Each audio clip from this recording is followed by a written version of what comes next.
Ketika kami mendengarkan firman-Mu Tuhan, biarlah karakter kami Tuhan berubah Tuhan dan hidup menurut kehendak-Mu Tuhan. Di dalam nama Tuhan Yesus, setiap kita yang sudah menerima Roh yang kudus, roh yang diurapi itu, yang menerima pengurapan dari Yang Maha Tinggi, sama-sama kita katakan amin, haleluya. Silakan duduk kembali saudara. Haleluya. Wow, semakin banyak jemaat di tempat ini, puji Tuhan. Sekali lagi kita berikan tepuk tangan bagi Tuhan. Haleluya. Ini pekerjaan Tuhan, ini bukan pekerjaan manusia saudara. Haleluya. Baik, saya akan langsung saja kepada khotbah saya. Saya rasa saya tidak perlu memperkenalkan diri saya dan mungkin sebagian jemaat sudah mengenal saya. Judul tema khotbah kita pagi hari ini adalah bagaimana engkau harus hidup. Bagaimana engkau harus hidup di tengah-tengah dunia ini. Saya sudah sering kali berkhotbah di tempat ini tentang cara kita hidup, tentang bagaimana engkau harus hidup di dalam Tuhan. Tetapi ini saya mau lebih detail lagi saudara, bagaimana engkau harus hidup. Atau dengan kata lain, saya mau katakan apa itu anugerah yang sebenarnya. Mungkin jemaat berkata, kok anugerah yang sebenarnya? Adakah anugerah yang tidak benar? Adakah anugerah yang kurang benar? Saudara, terlalu banyak sekali pengajaran akhir-akhir ini tentang anugerah yang kita dengar di luar dan mungkin saudara lihat di YouTube. Jadi saat ini saya mau jelaskan kepada saudara anugerah yang betul-betul lengkap 100% itu apa. Pengajaran yang benar itu apa tentang anugerah saudara. Jadi jangan kita setengah-setengah. Termasuk saya saudara. Saya pun sempat terpengaruh dengan pengajaran-pengajaran yang demikian. Tetapi ketika saya betul-betul duduk di bawah kaki Tuhan, membaca firman Tuhan, berulang-ulang kali saya renungkan firman Tuhan. Dan biarkan roh itu, pengurapan itu sendiri yang menjelaskan kepada kita tentang kebenaran firman Tuhan itu sendiri. Ada amin saudara? Amin. Saudara, perlu saudara dan saya ketahui, saudara dan saya itu hidup di zaman akhir dari akhir zaman. Ada amin enggak? Saudara sadar enggak kalau saudara ini sudah berada di zaman akhir? Kalau saudara lihat tanda-tanda peperangan, saudara lihat semakin susahnya orang bekerja mencari uang, semua itu sudah tertulis di dalam Alkitab saudara. Atau mungkin Alkitab saudara beda dengan Alkitab saya. Jadi saudara masih ingin dengar hal-hal yang enak didengar di telinga, khotbah-khotbah hari Minggu yang enak didengar di telinga. Salah itu enggak salah. Tetapi saya mau memberikan saudara pengajaran yang lengkap, utuh 100%. Atau begini saya katakan kepada saudara, anggaplah sisa umurmu. Enggak usah kita cerita deh akhir zaman, ini mungkin udah zaman akhir zaman akhir ya apalah itu. Tetapi anggaplah sisa umur saudara itu sebagai akhir zamanmu. Oke? Saudara tangkap di sini, anggaplah sisa umurmu itu sebagai akhir zamanmu. Siapa yang paling tua di tempat ini? Oh mungkin Bapak. Umur berapa Pak? Wow, 83, luar biasa. Itu anugerah Tuhan Pak bisa sampai 83. Ya kita nggak tahu Pak sampai umur berapa ya, tetapi anggaplah mungkin, maaf Pak, mungkin sudah pendek kali. Ya makanya kita harus berjaga-jaga, Jadi anggap sisa umurmu itu sebagai akhir zamanmu. Mungkin ada saudara yang masih umur 18 tahun, oh saya masih muda Ji. Gak apa-apa. Tapi ada ya saudara yang tahu kalau saudara keluar dari tempat ini terus tiba-tiba terjadi kecelakaan. Saya nggak menakut-nakuti loh. Kejadian itu banyak sekali. Teman-teman saya yang seumur saya banyak yang tiba-tiba meninggal. Jadi nggak usah pikir juga nanti kalau saya hidup sampai 90 tahun, Bapak mengatakan umur 83, tetapi apakah saudara bisa sampai dengan umur 83? Belum tentu kan?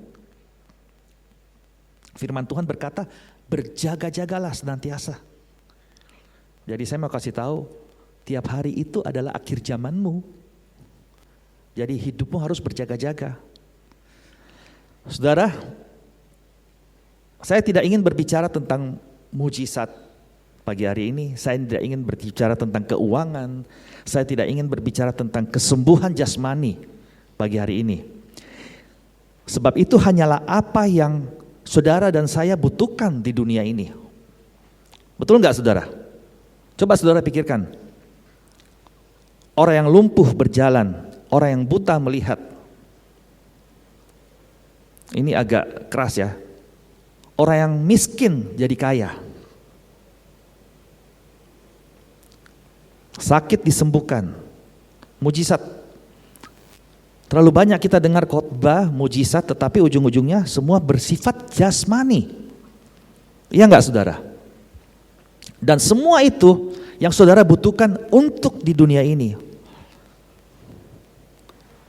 Terus saudara katakan, Tuhan tapi saya ini benar-benar susah. Tuhan tahu engkau susah, Tuhan tahu engkau butuh uang. Tadi bahkan saya ada diskusi dengan Pendeta Apri. Jemaat ini sedang membutuhkan untuk membayar cicilan Pak ya. Tuhan tahu. Dan Pak Apri bilang tadi rencana di bawah itu mau dibuka kafe Pak. Berjalan saja dengan iman. Tuhan tahu. Dan semua kebutuhan-kebutuhan itu adalah kebutuhan untuk pelayanan. Kebutuhan selama engkau di dunia ini. Tuhan tahu saudara membutuhkan itu untuk menjalani kehidupan saudara sehari-hari. Dan bahkan Tuhan Yesus pun bekerja selama dia di dunia ini. Dia menjadi tukang kayu. Saudara baca firman, saudara tahu itu? Rasul Paulus, apa yang dia lakukan? Dia buat apa saudara? Apa pekerjaan Rasul Paulus? Ada yang tahu nggak? Waduh, cuma Pastor Apri yang tahu. Anak-anak muda nggak ada yang tahu. Saudara, ini warning bagi anak-anak muda di tempat ini ya. Jangan karena engkau gagal kuliah, engkau gagal di sekolah, jurusan ekonomi, jurusan hukum, jurusan kedokteran, engkau gagal dan engkau memilih jurusan teologi untuk tempat pelarianmu. Saudara, engkau salah besar. Saya kasih tahu, kalau ada yang begitu pikirannya di tempat ini hari ini, bertobat.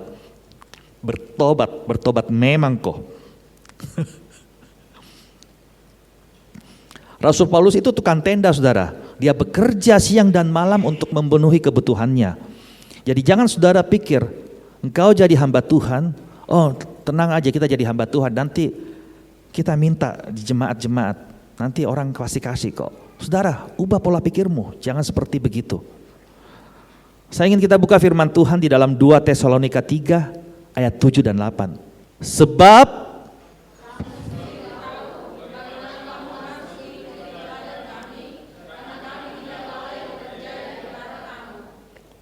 dan tidak makan roti orang dengan percuma, tetapi kami berusaha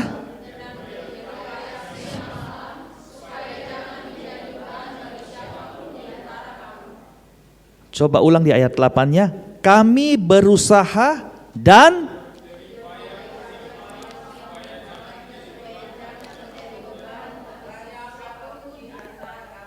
kami berusaha dan berjeripaya siang malam. Yang ngomong ini siapa saudara? Siapa yang tulis kitab ini? Paulus menulis kitab ini kepada jemaat di Tesalonika. Apa yang dia katakan? Kami berusaha dan berjeripaya. Berjeripaya apa saudara? Waktunya apa? Siang dan malam. Di ayat 7 mengatakan, bagaimana kamu harus mengikuti teladan kami, karena kami tidak lalai bekerja di antara kamu, tidak makan roti orang dengan percuma. Rasul Paulus bekerja. Tetapi kalau saudara baca ayat selanjutnya, bukan itu yang menjadi fokusnya. Nah, banyak orang yang terjebak di dalam pekerjaan. Jadi fokusnya adalah mamon, fokusnya adalah uang. Fokusnya adalah mengejar uang, bukan menggunakan uang itu sebagai alat, tetapi mengejar uang dan akhirnya dia diperhamba oleh mamon dan mencintai mamon itu yang salah, saudara. Nah, saya percaya kalau Pak Apri punya visi yang bagus, mungkin buka kafe, tempat makan supaya ada penghasilan tambahan buat gereja di tempat ini. Itu tidak salah, itu bagus. Jadi kalau yang bilang hamba Tuhan, pelayan Tuhan gak bisa bekerja cari uang, salah, saudara. Firman Tuhan yang berkata, bukan saya yang berkata, firman Tuhan yang berkata, itu ada ayatnya. Ya. Maksudnya apa, saudara? Maksudnya supaya kita rekan sepelayanan itu tidak meminta-minta. Kita percaya Tuhan pasti memberkati kita karena Tuhan sudah memberkati saudara dan saya. Ada amin? Amin. Baik, saya lompat, saudara, bukan itu fokus khotbah kita hari ini, pagi hari ini. Saya mau langsung saja lompat ke kesimpulan akhir dari cerita Alkitab yang saudara baca. Jadi makanya saya mengambil tema judul, bagaimana engkau harus hidup di akhir zaman ini. Atau apa itu anugerah yang sebenarnya?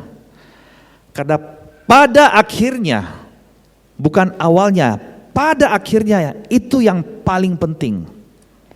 Bagaimana engkau menjadi orang Kristen itu pada akhirnya yang paling penting, bukan awalnya. Jadi Rasul Paulus lakukan adalah dia menganggap segala sesuatu itu sampah, saudara.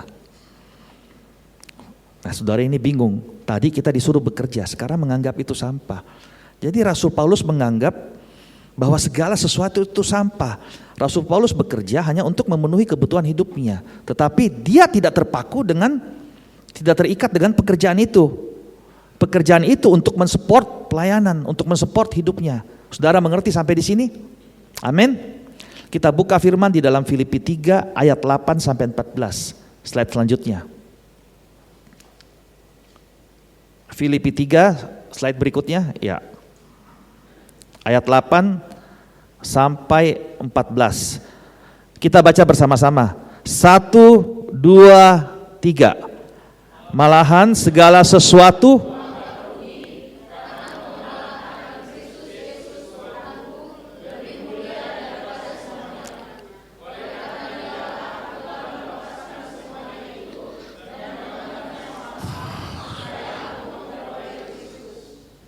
dan lanjut terus.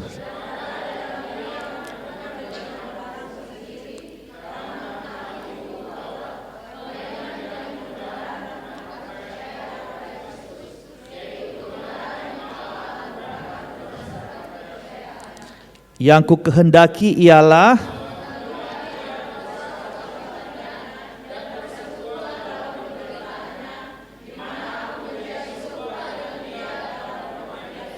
supaya akhirnya, saudara, terus ya lanjut, sempurna, melainkan aku mengejarnya, kalau aku dapat juga menangkapnya, karena aku pun telah ditangkap oleh Kristus Yesus. Saudara-saudara, aku sendiri tidak menganggap bahwa aku telah menangkapnya, tetapi ini yang kulakukan, aku melupakan apa yang telah di belakangku dan mengarahkan diri kepada apa yang di hadapanku, dan berlari-lari kepada tujuan untuk memperoleh hadiah, yaitu panggilan sorgawi dari Tuhan dalam Kristus Yesus. Haleluya.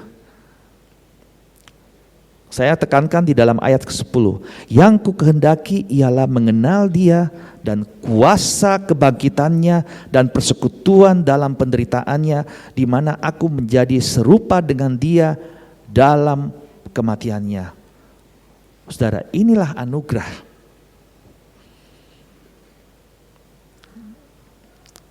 Inilah anugerah, saudara.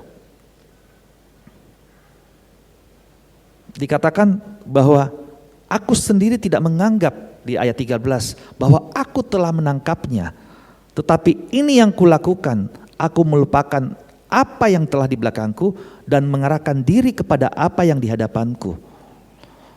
dan berlari-lari kepada tujuan untuk memperoleh hadiah, yaitu panggilan sorgawi dari Tuhan dalam Kristus Yesus.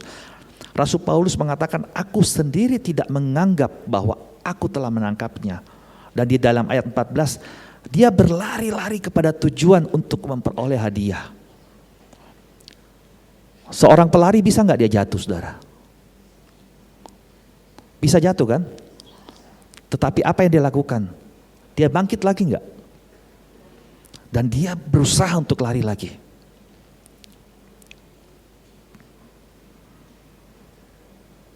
Anugerah yang sebenarnya bukan cuma menjadikan anugerah itu sebagai tameng. Anugerah yang sebenarnya bukan cuma menjadikan anugerah itu sebagai perisai ketika engkau jatuh dalam dosa dan engkau lakukan dosa itu lagi dan mengatakan bahwa itu anugerah Tuhan dan itu sudah cukup dan itu bisa mengampuni saya. Tidak berhenti sampai di situ, saudara. Tetapi engkau bangkit dan engkau berlari supaya engkau bisa menangkapnya. Engkau bisa hidup di dalam Kristus. Seperti yang dikatakan di dalam ayat 10. Engkau mengenal dia, kuasa kebangkitannya, hidup dalam penderitaannya. Di mana aku menjadi serupa dia dalam kematiannya. Berarti apa? Kalau serupa dengan Kristus dalam kematian, berarti kamu harus tinggalkan dosamu. Anugerah yang benar adalah menuntun engkau supaya engkau meninggalkan dosa-dosamu. Jadi ada dorongan, ada effort dari dalam, ada dorongan Roh Kudus dari dalam untuk engkau meninggalkan dosa-dosamu. Itu harus saudara mengerti itu. Roh Kuduslah yang akan menuntun kita kepada seluruh kebenaran. Saudara biasa baca firman Tuhan toh? Bacakan di dalam kitab Yohanes, Roh Kudus yang menuntun saudara kepada seluruh kebenaran, bukan separuh kebenaran. Begitupun anugerah Tuhan, saudara. Waktu kamu mengenal anugerah Tuhan, jangan jadikan itu perisai. Ketika kamu jatuh dalam dosa, terus kamu bilang, aduh karena ada anugerah Tuhan, saya minta ampun saja, Tuhan ampuni. Setelah itu, kamu anggap itu biasa dan kamu berjalan lagi seperti hal yang biasa kamu lakukan. Dan akhirnya kamu jatuh dalam dosa. Dan saudara tahu, yang paling bahaya ketika dosa itu merasuki kamu dan menjadi karakter. Dan saudara anggap itu biasa ji. Seperti Tau Mangkasar omong, biasa ji. Saya pun ditegur Tuhan untuk hal ini, saudara. Saya menyampaikan firman Tuhan ini bukan karena saya sudah sempurna, tetapi karena saya harus menyampaikan kebenaran ini, saudara. Saya sebagai orang yang berusaha di marketplace, itu tantangannya luar biasa, saudara. Modal saya 5.000, saya jual 15.000. Untungnya berapa persen? Ayo jurusan ekonomi, 5.000 jual 15.000, untungnya berapa persen? Berapa? Wah, pinter. Itu tanda-tanda bisa jadi orang kaya itu. Oh, Bapak Pendeta amin duluan. 5.000 jual 15.000, untungnya 200%. Terus saya marketingkan barang saya. Saya datang ke saya tawarkan barang saya, terus saya bilang, untungnya sedikit Ji. Untungnya sedikit Ji. Bagi saya 200% itu sedikit. Mungkin saya bisa cerdik ngomong gitu. Tetapi kalau saya bilang begini, waduh saya jual 15.000 ini saya sudah rugi. Nah kan bohong. Benar gak? Bohong. Tapi kita anggap setelah itu yang penting barang kita laku, terus saya anggap biasa Ji. Ini hal yang simple, saudara. Biasa Ji. Di hati kecil saudara rasa nggak itu ada dosa? Yang ganggu-ganggu gitu, iya. Tapi yang nggak ganggu-ganggu itu sudah kayaknya udah tertular. Anggap biasa Ji. Atau ambil contoh gini lah, saudara yang kuliah, ya, waktu UTS, terus saudara nyontek. Ada yang ketawa di depan. Saudara nyontek, saudara anggap apa? Biasa Ji. Biasa Ji. Saudara secara tidak sadar, kamu sudah bangun karakter dosa itu dalam pikiranmu. Dan kau jatuh terus berulang-ulang. Tuhan ampuni enggak? Tuhan ampuni enggak? Tuhan tetap ampuni saudara. Tapi hati-hati saudara, jangan sampai engkau menjadi orang yang dipilih, tetapi pada akhirnya kamu hidup dalam kesesatan. Ini yang bahaya sekali.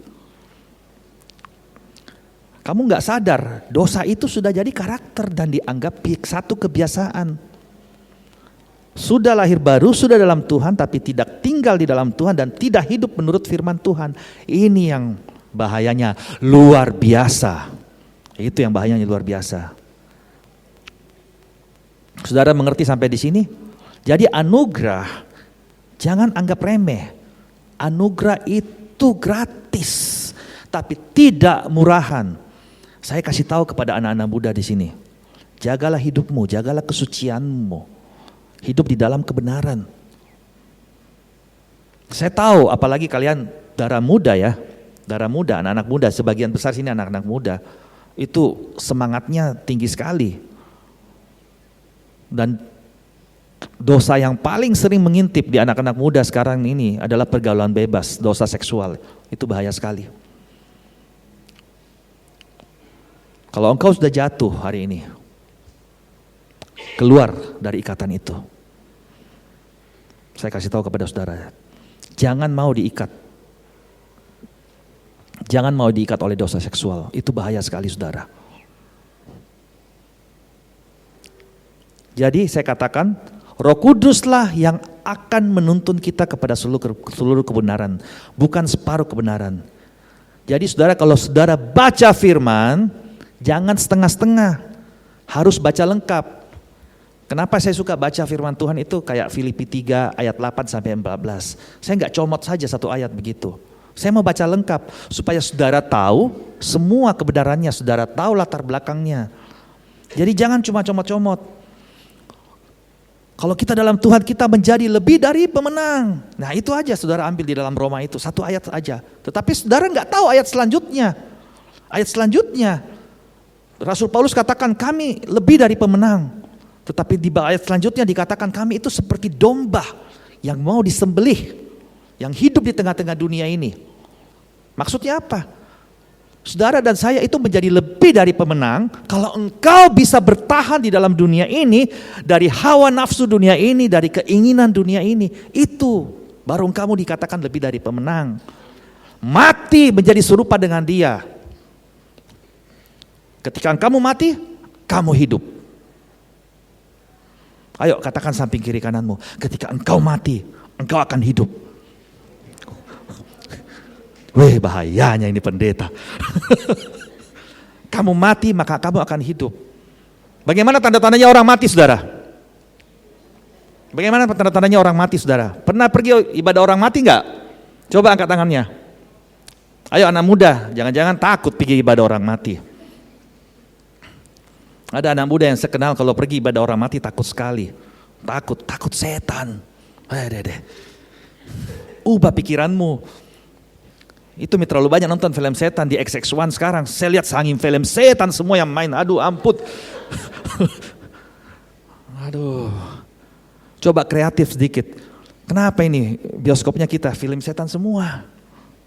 Sampai orang itu anak muda diubah pikirannya, nanti dicuci, nanti itu ada setan yang kayak kuntilanak gitu. Saudara, itu setan yang gampangan. Setan itu gak mau datang kepada kamu seperti itu. Setan itu pelan-pelan masuk ke pikiranmu. Yang cewek-cewek, itu ada cowok ganteng sana. Yang cowok itu ada cewek cantik. Atau jangan-jangan di sini datang ke gereja ini, saya lihat anak-anak muda ini ajang mencari jodoh di sini. Betul gak? Betul enggak? Yang bilang enggak betul itu. Bahaya sekali. Saya sampai di mana tadi? Saya sudah lupa ini. Tanda-tanda orang mati itu apa saudara? Coba kamu berdiri di peti mati, depan orang mati. Kau bawa uang 5 miliar. Kasih tuh orang mati, kok goyang-goyang gini uang. Hei bangun koi, ini uang 5 miliar. Dia bangun enggak? Enggak bangun kan? Waktu kau datang di peti mati terus kau caci maki dia. Kau dulu begini. Kamu marah-marahi dia lah. Dia tersinggung enggak? Dia tidak tersinggung.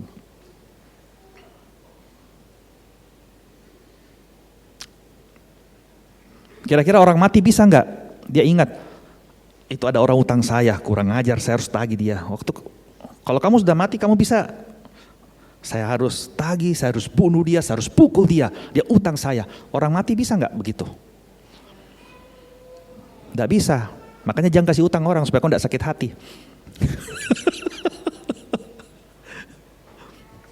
Enggak bisa. Tapi Alkitab katakan menjadi serupa dia di dalam kematian. Nah itu yang luar biasa saudara. Berarti sangkal diri, pikul salib. Oh, pastor, kalau begitu berarti pastor pakai kekuatan sendiri dong. Pakai kekuatan sendiri dong kalau gitu. Sangkal diri, pikul salib, engkau pakai kekuatan sendiri. Bukankah firman Tuhan mengatakan bahwa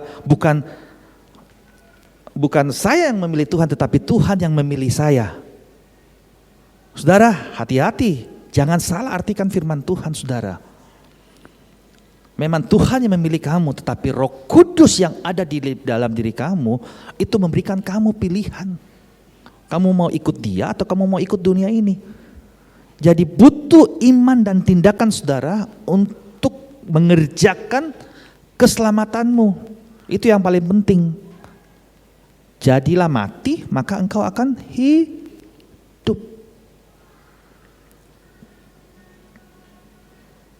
Saya harap saudara ngerti sampai di sini ya. Jadi banyak sekali pemahaman yang salah.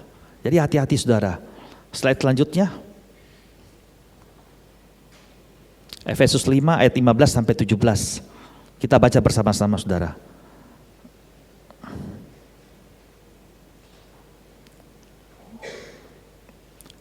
Efesus 5 ayat 15 sampai 17. 1, 2, 3. Karena itu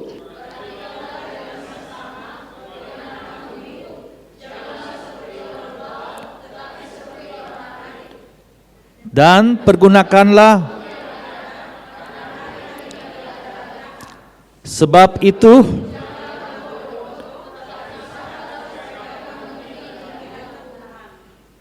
saya nggak usah lagi terjemahkan menjelaskan ayat ini kepada saudara. Saudara udah tahu ya. Jadi ketika engkau mengenal anugerah yang benar, engkau harus perhatikan dengan saksama bagaimana kamu hidup. Jangan seperti orang bebal. Orang bebal apa? Itu tadi orang bebal itu. Dia sudah tahu itu salah, dia lakukan lagi. Terus dia bilang ada anugerah Tuhan Ji. Anugerah Tuhan ampuni kita. Itu bahaya sekali saudara. Orang yang mengenal anugerah Tuhan tidak akan menyalahgunakan anugerah itu saudara. Justru saya ragu ketika engkau mengatakan engkau mengenal anugerah Tuhan dan engkau bilang ada di anugerah Tuhan. Terus saya minta ampun. Saya ragu saudara. Saya ragu apakah engkau sudah ada Roh Kudus di dalam atau tidak. Karena pada akhirnya ketika orang yang betul-betul sudah dilahirkan kembali, yang sudah diurapi, Roh Kudus ada di dalam hatinya. Mau gak mau, Roh Kudus itu akan memaksa dia untuk hidup di dalam jalur yang benar. Makanya dikatakan anugerah itu menyelamatkan. Jadi ketika kamu mengenal anugerah Tuhan, pasti kamu hidup di dalam pertobatan 100%. Ada usaha, ada effort. Slide selanjutnya. Galatia 6 ayat 7 sampai 8. Kita baca bersama lagi. Galatia 6 ayat 7 sampai 8. 1, 2, 3.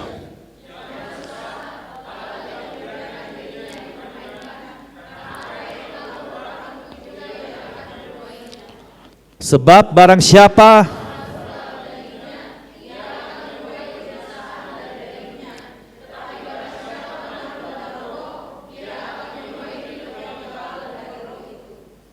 sudah jelas sekali saudara ya. Sudah jelas sekali. Dan akhirnya dosa menjadi hal yang biasa, saudara.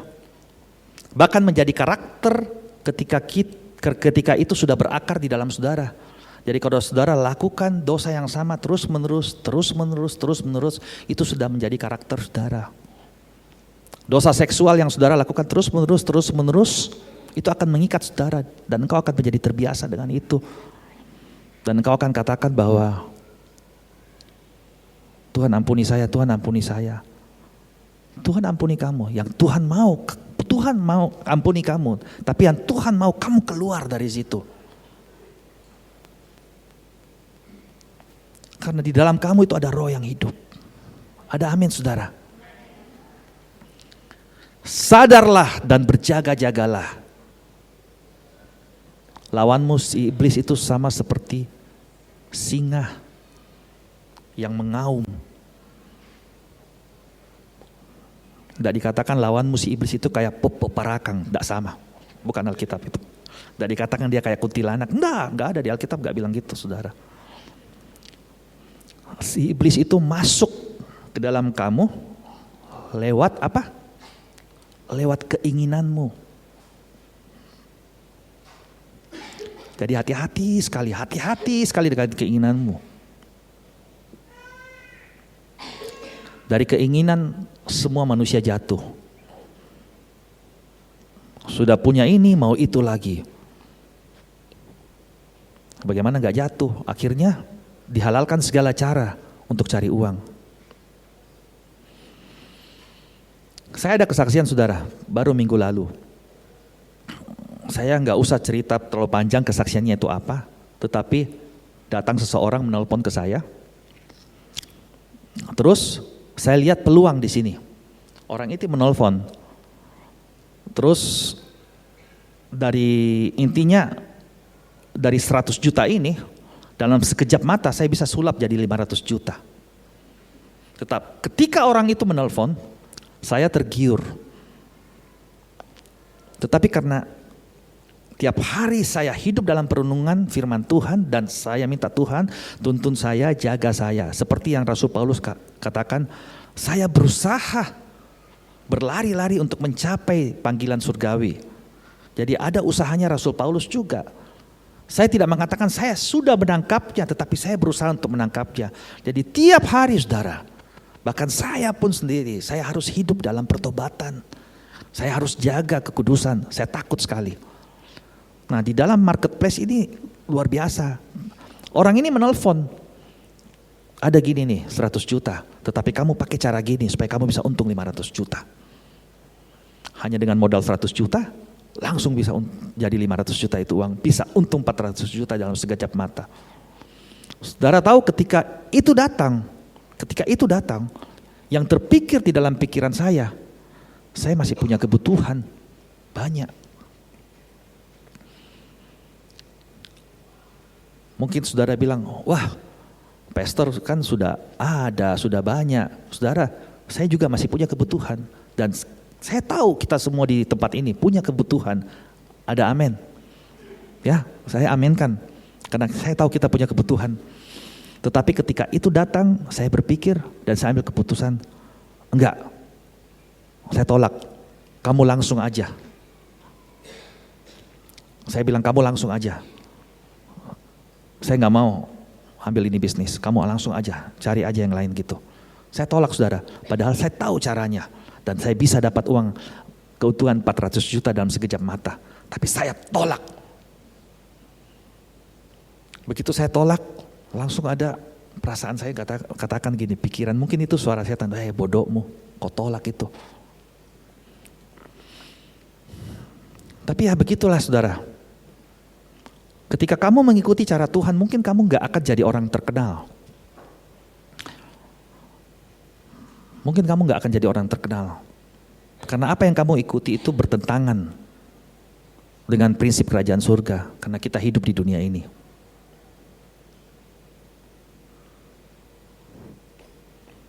Jadi saudara, jadi orang Kristen, saudara gak boleh jadi orang yang hanya mengatakan percaya saja lewat mulut, saudara. Ini yang bahaya, saudara. Saya sudah sering katakan di sini. Ada firman Tuhan mengatakan dengan percaya mengaku dia Tuhan dan Juru Selamat lewat mulut kita dan percaya di hati maka kita akan selamat. Hati-hati dengan ayat firman itu saudara. Percaya yang bagaimana yang dimaksud? Itu percaya yang sungguh-sungguh. Nah yang bahayanya kalau orang yang baru datang ke gereja mengatakan demikian, terus orang yang belum sadar dia mengatakan, itu Pak Pendeta bilang hanya percaya saja maka kamu akan selamat. Ya udah, nggak usah tinggalkan dosa-dosa. Kan dibilang juga anugerah itu mengampuni, membebaskan kita. Nah, kita nggak boleh jelaskan setengah-setengah. Saya nggak mau jelaskan setengah-setengah. Makanya hari ini saya mau jelaskan keseluruhannya, seperti yang saya katakan tadi. Jadi nggak boleh main-main dengan Tuhan, saudara. Kalau saudara masih hidup sampai hari ini, dikatakan di dalam kitab Petrus itu menjadi satu kesabaran Tuhan. Tuhan itu sabar menanti saudara supaya saudara datang kepada Dia untuk bertobat. Mungkin masih ada yang belum saudara selesaikan. Saya tahu apa yang saya katakan hari ini sangat bertentangan dengan apa yang banyak diajarkan di YouTube pada akhir-akhir ini, saudara. Tetapi saya mencoba menyampaikan apa yang menurut saya ini benar. Saudara, Tuhan sabar menunggu kita. Tuhan sabar menunggu kesungguhan hati saudara.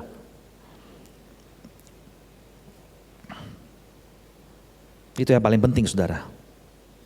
Jadi saya mau katakan kepada saudara, anugerah Tuhan itu tidak gratis ya. Saudara harus tahu itu. Anugerah Tuhan itu gratis dan bahkan lebih dari cukup untuk saudara. Tetapi anugerah Tuhan itu tidak murahan. Anugerah Tuhan itu tidak murahan. Jadi sebenarnya kalau kita sudah ada Roh Kudus, kita tidak hanya berhenti sampai di situ cuma minta ampun. Catat ini saudara. Kalau saudara ada Roh Kudus, saudara tidak berhenti sampai di situ saja, cuma minta ampun dan jatuh lagi. Karena kalau ada Roh Kudus di dalam saudara, kita akan disadarkan akan kesalahan kita dan kita akan berbalik dan tinggalkan. Kita akan berusaha terus hidup kudus dan saleh, hidup suci. Dan ada perbuatan dari dalam kita yang didorong oleh Roh Kudus di dalam kita.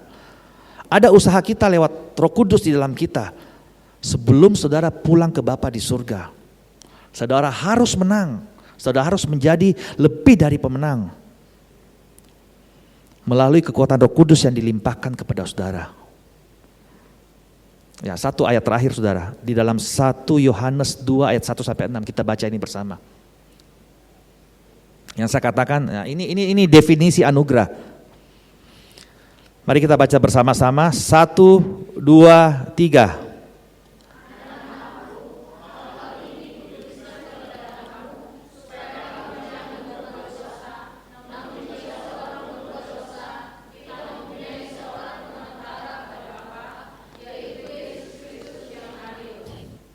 Dan ia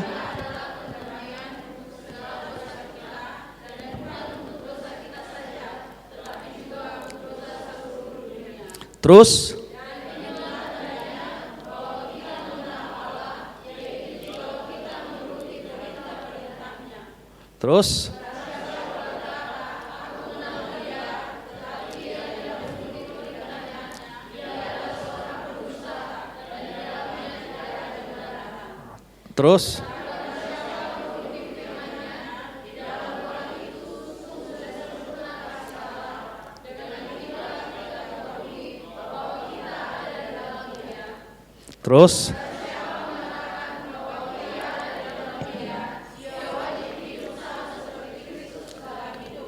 Amin.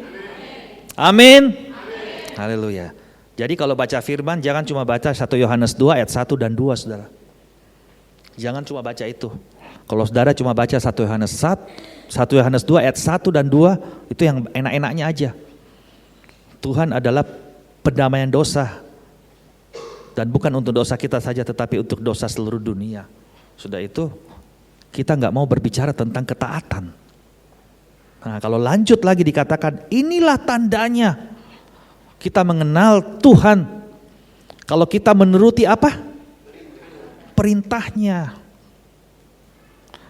Dikatakan kalau kamu mengenal Dia, tapi kamu tidak menuruti perintahnya, berarti kita ini apa? Dusta. Jangan ada dusta di antara kita. Ada lagunya itu. Jadi saudara menjadi orang benar atau enggak benar? Saudara masih mau hidup dalam dosa atau mau jadi orang benar? Mau jadi orang benar ya? Nah itu yang saya katakan, hati-hati kalau baca firman Tuhan. Jangan ambil yang baik-baiknya saja, baca. Saya ambil, paling singkat saya ambil sampai ayat 6 lah itu. Itu ya jelas sekali saudara.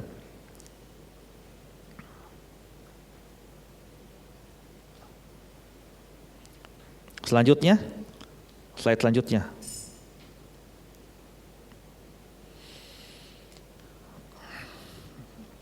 Saudara, jadi mungkin saya mau sedikit memberitahu kepada jemaat di tempat ini. Mungkin kalau kita mau bersaksi saudara, saya nggak salahkan kalau saudara mau, ya ini bagi saya ya. Saya mencoba mulai mengubah pikiran saya.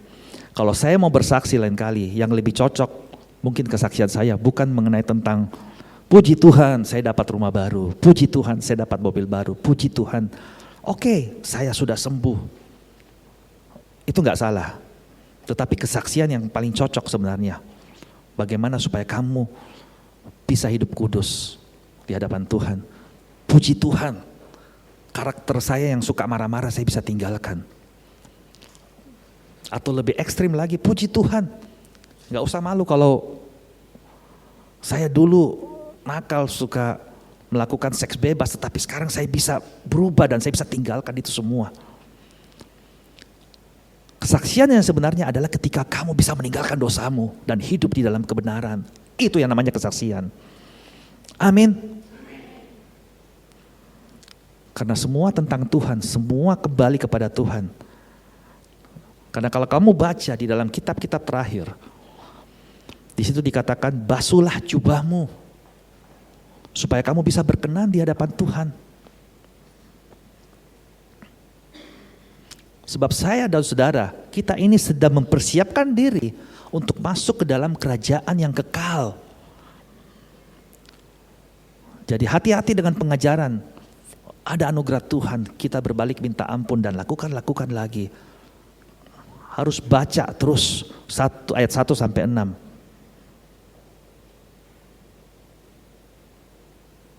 Ya, bagaimana engkau harus hidup di dalam anugerahnya selama di dunia. Yang pertama, bagaimana kamu harus hidup di dalam anugerah Tuhan selama engkau di dunia ini, supaya engkau bisa bertahan di dalam dunia ini. Yang pertama, metanoia. Apa itu metanoia? Ada yang tahu? Metanoia, ubah pola pikirmu seperti pikiran Kristus. Itu ada di dalam kitab Timotius. Saya nggak bahas lagi terlalu panjang, waktu saya sudah singkat sekali.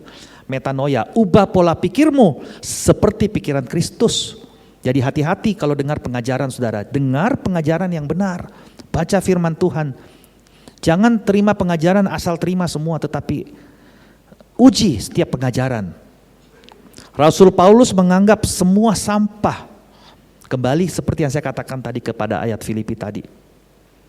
Pakai cara pikir Kristus. Bagaimana kamu bisa pakai cara pikirannya Kristus? Baca firman dan renungkan firman setiap hari. Baca dan baca, renungkan dan renungkan. Supaya pikiranmu ini sesuai dengan pikiran Kristus. Jadi karaktermu itu bisa berubah. Yang kedua, matilah maka engkau akan hidup. Tadi yang saya katakan, mati kok supaya kamu hidup. Tadi ngerti ilustrasinya yang saya katakan bagaimana orang mati saudara?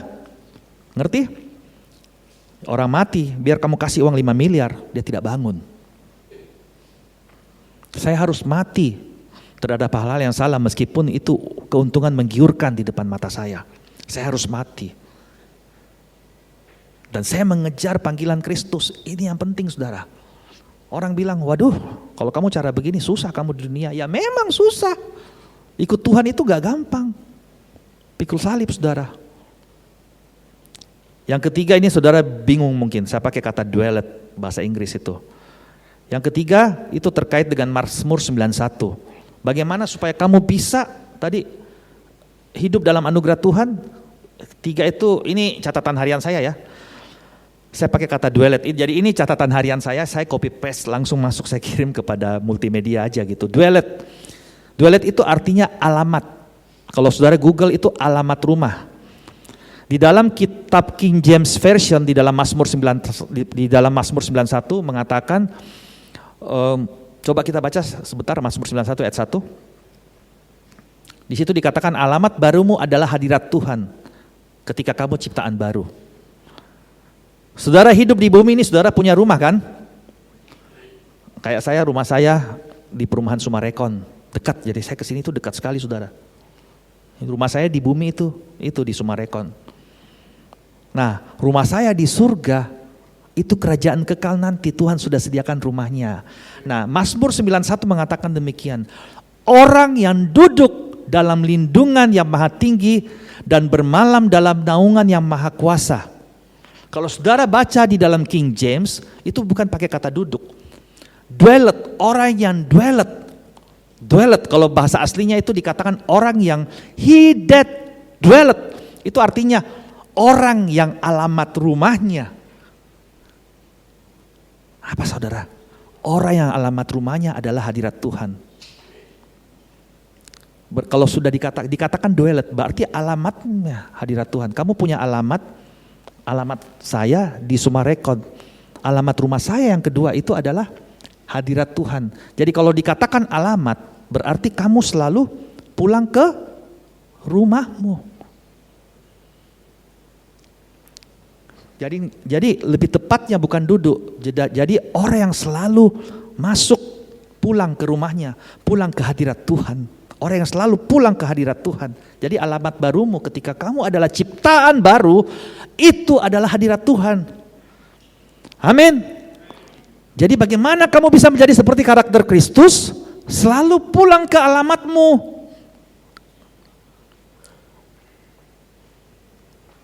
Ada amin saudara? Nah, yang keempat, tinggallah di dalam agape. Saya udah pernah khotbah di sini. Kalau saudara tahu ini, di dalam 1 Korintus 13, saya udah pernah khotbah. Ini saya singkat aja. Kalau saudara baca di dalam 1 Korintus yang ke-13 itu dikatakan bahwa pada akhirnya adalah kasih. Tapi kalau saudara baca di dalam ayat aslinya, bukan kata kasih. Kalau kata kasih itu terlalu luas sekali. Dalam bahasa aslinya dikatakan pada akhirnya itu adalah agape. Biar kamu bisa punya iman yang setinggi langit, kamu punya iman yang kamu bisa bahasa roh, kamu punya karunia ini. Tetapi kalau kamu tidak punya kasih, itu sia-sia. Kamu tidak punya agape dikatakan. Nah, bagaimana kamu bisa punya agape? Kalau kamu mati. Bayangkan, kamu ditampar pipi kanan, berikan pipi kiri. Kalau kamu gak punya agape, kamu gak bisa lakukan itu. Yang kelima, saya cuma ambil 5 poin. Bukan memperkaya dan menyimpan mamon, tetapi gunakan mamon untuk penyebaran Injil kerajaan. Amin. Karena banyak sekali saudara, godaan uang ini besar. Seksual, uang, jabatan. Ini bahaya sekali saudara. Ini bahaya sekali. Satu-satunya jalan kita bisa keluar dari sini cuma mati. Dan bangkit bersama Kristus. Ketika engkau mati dan bangkit bersama Kristus, engkau sudah berada di dalam anugerah yang sebenarnya saudara. Ada amin? Amin. Saudara, banyak sekali sebenarnya kesaksian yang saya mau berikan. Beberapa waktu yang lalu saya di dalam pelayanan mendoakan orang. Ada orang yang kena autoimun dan dia sembuh total saudara. Dia keluar masuk rumah sakit Wahidin. Dan akhirnya sekarang dia udah lepas semua obatnya. Tetapi saya tidak menyaksikan secara detail kepada saudara di tempat ini. Kenapa? Karena saya masih mau melihat anak ini bisa berubah 100% hidup menurut jalan Tuhan. Itu yang paling penting. Bahkan mamanya datang kepada saya, puji Tuhan Pak Pendeta, anak saya sembuh dari autoimun. Kemarin saya dapat mobil baru. Saya bilang, waduh gimana ini ya? Gimana ini? Besok-besok dia lihat orang, dia lihat pendeta atau orang yang salah cara hidupnya, dia bisa jatuh lagi. Kenapa ya itu orang kayak gitu? Atau besok-besok tiba-tiba dia kehilangan rumahnya, terus dia salahkan Tuhan. Nah ini pandangan yang salah. Hati-hati. Jangan sampai ketika engkau bersaksi tentang uang, kamu merasa kamu diberkati, tapi sebetulnya di dalam hatimu kamu terikat dengan uang itu. Hati-hati. Iya kan? Jadi Tuhan bawa saya lebih dalam lagi. Kesaksian yang paling benar. Ketika kamu sungguh-sungguh hidup di dalam pertobatan. Itu yang paling benar. Ada amin saudara?